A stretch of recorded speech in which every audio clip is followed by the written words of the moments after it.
Praise the lord. దేవుని పక్షమున మీ అందరికీ కూడా శుభాలు కలుగును గాక. ఈ సమయంలో మనము ఒక అద్భుతమైన విషయాన్ని నేర్చుకుంటాం. అంచె దినాల్లో జరగబోతున్నటువంటి మరొక సంఘటన గురించి మనం మాట్లాడుకోబోతున్నాం.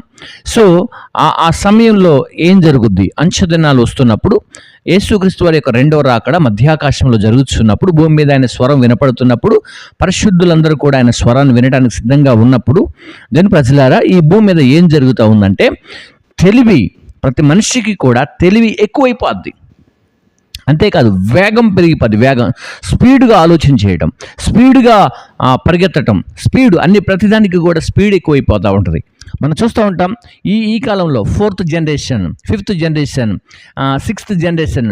సో టోటల్గా పిల్లలు కూడా మొబైల్ని యూజ్ చేస్తున్నారు, యాప్స్ని కూడా ఓపెన్ చేస్తున్నారు, మొబైల్ యొక్క లాక్స్ని కూడా తీస్తున్నారు. అంతేకాకుండా ఈ యొక్క 5th జనరేషన్లో చిన్నపిల్లలందరూ కూడా రీల్స్ చూడటము, యూట్యూబ్ ఓపెన్ చేయడము, ఫేస్బుక్ ఓపెన్ చేయడం, ఇది ఫేస్బుక్, ఇది యూట్యూబ్ అని వాళ్ళు తెలుసుకోవడం, వాళ్ళ మైండ్కి ఫిక్స్ అయిపోవడం అనేది కూడా మనం చూస్తున్నాం. అంటే ఏం జరుగుతూ ఉంది ఇక్కడ? వాళ్ళ యొక్క తెలివితేటలు పెరిగిపోతూ ఉన్నాయి. అంతేకాకుండా ప్రతి మనిషి కూడా స్పీడ్గా ఆలోచన చేస్తున్నాడు. ప్రాబ్లం వస్తే గూగుల్ సెర్చ్ చేయడం, ప్రాబ్లం వస్తే ఇంకొకరిని అడిగే కంటే ఇక్కడే సొల్యూషన్ దొరుకుతుందని చెప్పి ఇంటర్నెట్ యూజ్ చేయటం, అలాగే కాకుండా వైఫైని యూజ్ చేయడం. అంటే కాలం అంతా ఏమైపోయిందంటే ఇంటర్నెట్ మీద నడుస్తుందని జ్ఞాపకం చేస్తున్నాడు. ఇంటర్నెట్ మీన్స్ ఏంటంటే స్పీడ్గా పనిచేస్తుంది, స్పీడ్గా వెళ్తుంది. ఒకప్పుడు లెటర్ రాస్తే 3 రోజులకు వెళ్ళేది, ఇప్పుడు మెయిల్ సెకండ్లలో తెలిసిపోతూ ఉంది.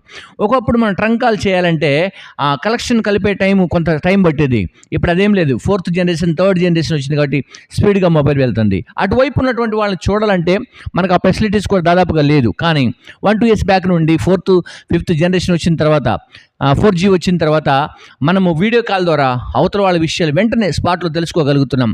ఇప్పుడు లైవ్ షోస్ చేయగలుగుతున్నాం. అంటే కాలం ఏమైందంటే వేగవంతమైంది, కాలం ఏమైందంటే స్పీడ్గా పెంచబడుతుంది. సో కాలం ఏమైందంటే ఇంకాస్త స్పీడ్గా వెళ్తూ ఉంది. ఒకప్పుడు అమెరికా దేశం వెళ్ళాలంటే దాదాపుగా 48 hours పట్టేది, ఇప్పుడు ఇంకా స్పీడ్గా వెళ్తున్నారు. అలాగే మనము ఇప్పుడు బైపాస్లు చూస్తున్నాం, ప్రయాణం కూడా స్పీడ్గా వెళ్తుంది. అంటే మనము 4 hours జర్నీ 2 hours వెళ్తున్నాం. కాలం వేగాన్ని బట్టి, కాలంకు ఉన్నటువంటి స్పీడ్ని బట్టి మనిషి కూడా స్పీడ్ను పెంచేశాడు. అంటే టైంను స్పెండ్ చేసి తక్కువ చేస్తున్నాడు, పాజిటివ్గా పనులు చేస్తున్నాడు. బట్ ఆ టైం వస్తుందని బైబిల్లో ఉందా? ఆ అంచె దినాల్లో ఇలా జరుగుద్దని రాయబడి ఉందా? సో ఆ విషయాలను మనం నేర్చుకోవడానికి ముందుగా మనందరం కూడా ఈ సమయంలో శుభాలు తెలియజేస్తున్నాను. Welcome to my channel. So మీరంతా బాగున్నారు కదా? మీరు, మీ కుటుంబం, మీ పిల్లలు, మీ ఉద్యోగం, మీ పిల్లలు చదువుకు వెళ్ళబోతున్నారు, కమింగ్ డేస్ స్కూల్స్కి వెళ్ళిపోతున్నారు, కాలేజెస్కి వెళ్ళిపోతున్నారు. సో మీరందరూ కూడా బాగుండాలని కోరుకుంటున్నాను. అదే టైంలో దేవుడు నాకు ఇచ్చిన ఆరోగ్యాన్ని బట్టి, నాకు ఇచ్చిన సంఖ్యాన్ని బట్టి, కుటుంబాన్ని బట్టి, నాకు ఇచ్చినటువంటి ప్రతి ఒక్క స్నేహితుని బట్టి, ఫ్రెండ్స్ అందరిని కూడా బట్టి బాగుండాలని మీరు కోరుకోవాలి. అలాగే ఇప్పుడు నేనైతే చాలా చాలా బాగున్నాను. సో మనం బాగున్నాం కనుక మంచి విషయాలు నేర్చుకోవడానికి సో మీ అందరినీ కూడా నేను స్వాగతం పలుకుతున్నాను. Yes, welcome. ఈ సమయంలో అద్భుతమైన విషయాలు నేర్చుకుందాం.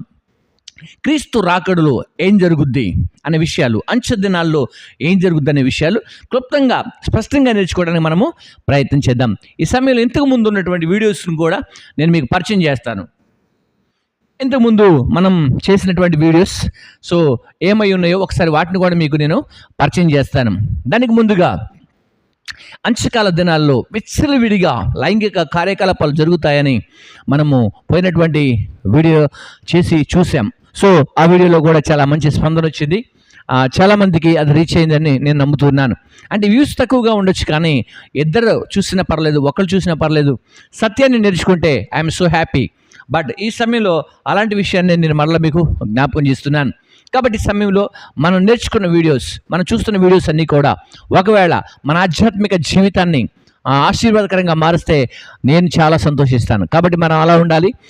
ఎక్కువ వ్యూస్ చూడట్లేదనో, ఎవరు చూడట్లేదనో, తక్కువగా వస్తున్నారనో నేనేం ప్రాబ్లంలో అలా మాట్లాడట్లేదు. నాకు ఒకళ్ళు చూసినా ఓకే, సింగిల్ పర్సన్ చూసినా ఓకే, నా టైం వేస్ట్ కాలేదని నేను నమ్ముతాను. సో నేను దాన్ని నమ్ముతాను. కాబట్టి మీరందరూ కూడా ఈ సమయంలో ఈ ఛానల్ని ఆదరించండి. ఈ సమయంలో మనం వెళ్దాం. స్పీడ్ పెరుగుతుంది,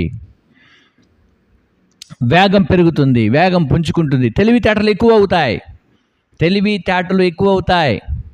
ఈ రోజుల్లో చాలా బ్రిలియంట్ పిల్లలు పుడుతున్నారు. నేను రీసెంట్లీగా చూసాను, 6 month కిడ్ కూడా కొన్ని విషయాలు చెప్పటం.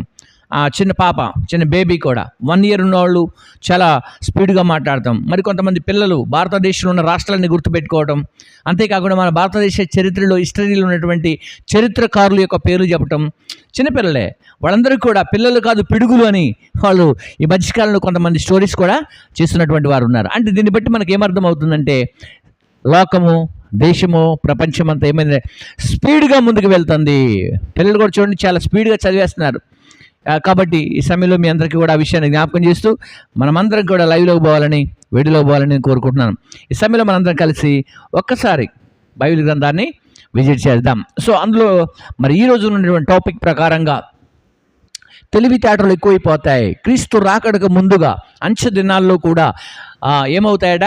తెలివితేటలు ఎక్కువైపోతాయి. తెలివి, ఓకే, నాలెడ్జ్, బ్రిలియంట్ నాలెడ్జ్. ఒకప్పుడు ఆ పెన్ను పట్టుకోవాలంటే భయం ఉండేది, కొంతమందికి చదువు అంటే భయం ఉండేది, విద్యాభ్యాసం చేయాలంటే చాలా భయపడేవాళ్ళు.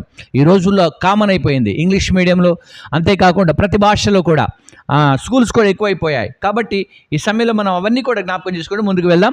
ఒకసారి దానియేలు గ్రంథం 12వ అధ్యాయం 4వ వచనం.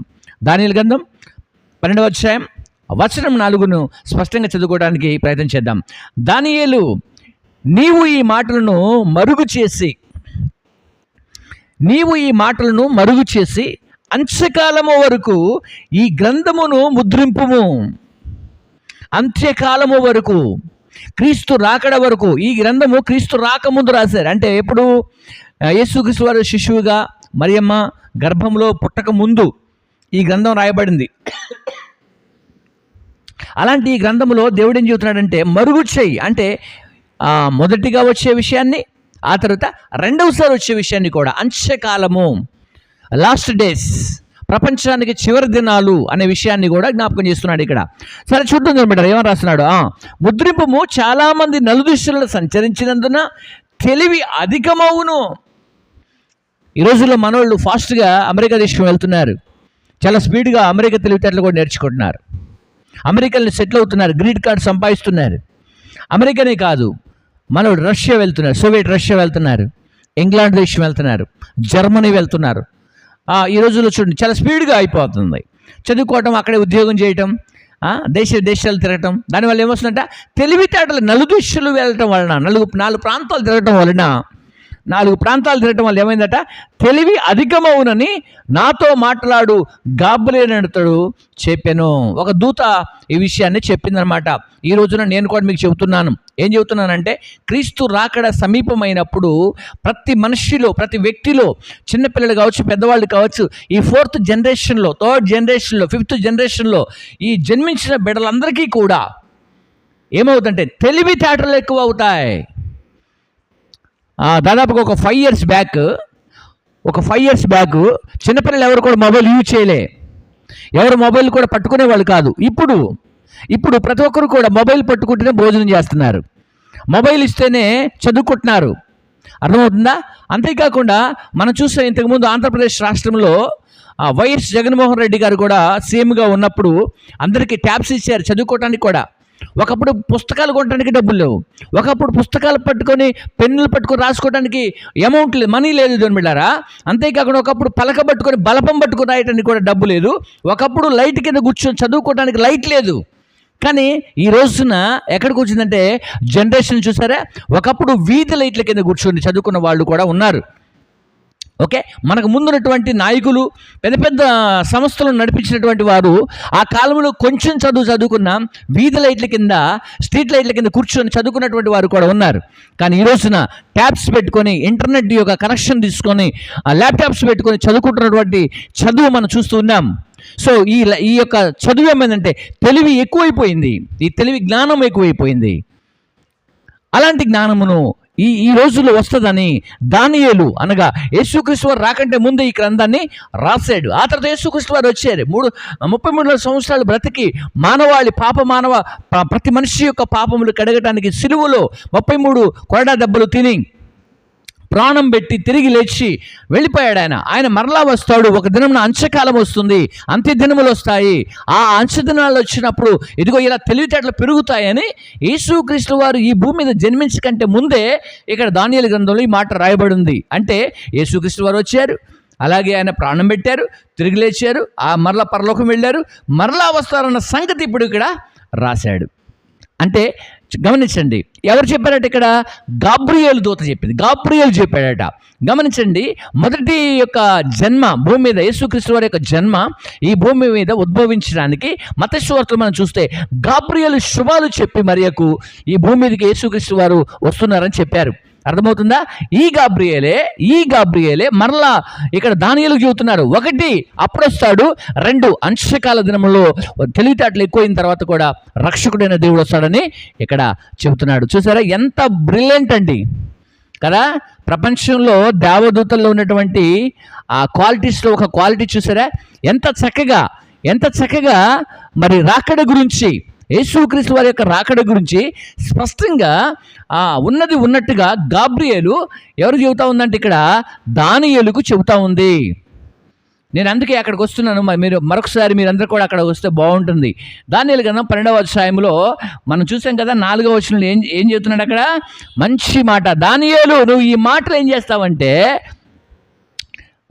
ఆ ఇద్దరిలో ఒకడు ఈ విషయాలన్నీ కూడా చక్కగా స్పష్టంగా దానియేలుకు చెబుతున్నాడు అనమాట. సరే చూద్దాం. గాబ్రియేలును అతడు చెప్పెను, దానియేలును నేడును చూసుచుండగా మరిద్దరు మనుష్యులు ఏటి అవతల ఒడ్డున, ఒకడు నీటి యువతల ఒడ్డున, ఒకడు నిలిచి ఉండిరి. అర్థమవుతుందా? సో అక్కడ ఆ అద్భుతమైనటువంటి విషయాన్ని అక్కడ ప్రస్తావించడం జరిగింది. కాబట్టి ప్రియమైన వారలారా, వేగం, స్పీడు పెరుగుతుంది. కాబట్టి నేను మరొక మాటను కూడా మీకు విషదపరుస్తాను. మరొకసారి మనం బైబిల్ గ్రంథంలో 2వ దినవృత్తాంతముల గ్రంథంలోకి వెళ్దాం. 2వ దినవృత్తాంతముల గ్రంథంలోనికి వెళ్తే అక్కడ ఒక అద్భుతమైనటువంటి మాట రాశాడు. ఆ మాటను కూడా మనం చదువుకోవడానికి ప్రయత్నం చేద్దాం. 2వ దెస్సలోనికీయులకు రాసిన పత్రికలో ఈ మాటను రాశాడు. ఆ మాటను కూడా మనం చదువుకొని వివరించుకున్న తర్వాత ఈ సంగతులు నేర్చుకుందాం. 2వ అధ్యాయం వచనం 3 చూస్తే, మొదట భ్రష్టత్వము సంభవించి నాశనపుత్రుడు పాప పురుషుడు బయలుపడితేనే కానీ ఆ దినము రాదు. అర్థమైందా? సో నిన్నటి దినాన వీడియోలో నేను చాలా క్లారిటీగా చెప్పాను. పాపము భూమి మీద విస్తరిస్తుంది. అది ఎలా విస్తరిస్తుందంటే ఇలా మన పురుషులు చేసుకోవటం, స్త్రీలను పెళ్లి చేసుకోవటం అనే విషయాన్ని గురించి అక్కడి నుంచి స్టార్ట్ చేసి దానికి ఉన్న సమస్తం కూడా నేను వివరించాను. ఇక్కడ కూడా అదే విషయాన్ని ఇక్కడ మనకు చెబుతున్నాడు. ఏదట? ఆ దినము రాదు. ఏ దినం అది? అంత్యకాలము రాదు. మొదట భ్రష్టత్వం సంభవించి ప్రపంచంలో ఈ రోజుల్లో ఈ 24th జనరేషన్లో దేవుని ప్రజలారా, దేవుని బిడ్డలారా, అనేక చోట్ల మీరు సోషల్ మీడియాలో చూసినా, టీవీలో చూసినా, టీవీ ఛానల్స్ చూసినా, ఎక్కడ చూసినా ఏదో ఒక పాపం, ఏదో ఒక రూపంలో ఉద్భవిస్తూనే ఉంది ప్రపంచంలో. ఉద్భవిస్తూనే ఉంది. దానికి కారణం ఏంటని ఏ మనుషుడు కూడా ఆలోచన చేయట్లా. అందుకే బైబిల్ తెలియజేస్తూ ఉందంటే క్రీస్తు రాకడ ముందు ఇలా జరుగుద్ది. ఇలా జరుగుతుందంటే క్రీస్తు రాకడ సమీపంగా ఉందని చెప్పి బైబిల్ గ్రంథం బోధిస్తూ ఉంది. కాబట్టి మొదట భ్రష్టత్వము సంభవించి, ఈ రోజుల్లో ఎలా ఉన్నారు చూడండి. నాన్న అది చేస్తే తప్పురా, పాపం రా, శాపం రా అంటే నాకేం చెబుతావు, నువ్వు చూసుకోరాదని అనేవాళ్ళు ఉన్నారు. కానీ ఒక కాలం ఉంది, మనకు ముందు కాలం మనం చూస్తే ఎవరికైనా చెప్తే మాట వినేవాళ్ళు. చిన్న పెద్ద తేడాలు ఉండేటివి. పెద్దల్ని గౌరవించేవారు. ఈ రోజులో డబ్బు సంపాదించేవాడు గొప్పోడు, వయసుతో పని లేదు, పెద్దవాళ్ళతో పని లేదు. ఇంట్లో ఒకవేళ పెద్దవాళ్ళు ఉంటే సంపాదించకపోతే వాళ్ళ పక్కన పెట్టేస్తారు. కారణం ఏంటంటే సంపాదించేవాడు గొప్పోడు అయిపోయాడు. సో డబ్బు ప్రధానమైపోయింది, పాపం ప్రధానమైపోతుంది ఈ రోజుల్లో. కాబట్టి ప్రేమటి వాళ్ళరా, ఈ సమయంలో దేవునికి వాక్యం ఏం బోధిస్తూ ఉందంటే భ్రష్టత్వము సంభవించి మనుషులందరూ కూడా భ్రష్టులుగా మార్చబడటానికి ఇష్టపడుతున్నారు తప్ప పరిశుద్ధులుగా మార్చబడటానికి ఇష్టపడట్లేదు. ఇది చేస్తే పాపము, ఇది చేస్తే శాపము, దీని జోలికి మనం వెళ్ళకూడదు, ఈ వ్యక్తిని మనం దూషించకూడదు, ఈ వ్యక్తిని మనం తిట్టకూడదు, ఈ వ్యక్తి పైన బూతులాడకూడదు, ఈ వ్యక్తిని మనం బహిష్కరించకూడదు, ఈ వ్యక్తిని మనము దూరం చేయకూడదు. ఇలా చేస్తే మంచిది కాదు. మనందరము మనుష్యులమే. ఒక వ్యక్తిని మరొక వ్యక్తి గౌరవించాలి, ప్రేమించాలి అనే విషయాలన్నీ కూడా మనకు ఉంటాయి. కానీ ఆ సమయంలో ఎన్ని కూడా మర్చిపోయి కొంతమంది వ్యక్తులు మనం అలా చేస్తూ ఉంటాం. కారణం ఏంటంటే భ్రష్టత్వం సంభవించి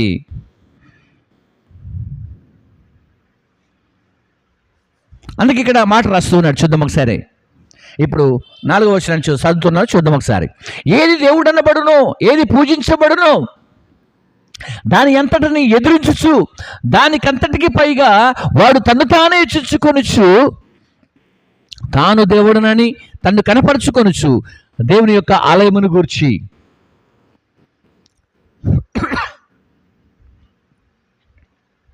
కనపరుచుకొనుచు దేవుని ఆలయంలో కూర్చుండును గనుక ఏ విధముగానైనను ఎవడును మిమ్మల్ని మోసపరచనీయకుడి.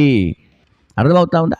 మోసపరుస్తూ ఉన్నారు ఈ రోజుల్లో చాలామంది. నేను క్రీస్తుని చెప్పేవాళ్ళు చాలామంది ఉన్నారు.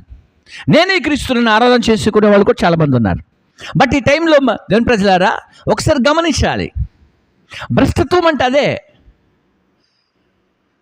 సృష్టికర్త అయిన దేవుడు ఉండగా మరలా నేను దేవుడిని అని చెప్పేవాళ్ళు చాలామంది ఉన్నారని చెబుతున్నాడు. అలా ఆరాధన చేస్తున్నారని చెబుతున్నాడు. కారణం ఏంటంటే భ్రష్టత్వం సంభవించింది. కాబట్టి ఈ సమయంలో ప్రేమటువంటి దేవుని ప్రజలారా ఒకసారి ఆలోచించేయండి. క్రీస్తు యొక్క రాకడ ముందు తెలివి జ్ఞానం వేగవంతంగా పుంజుకుంటాయి.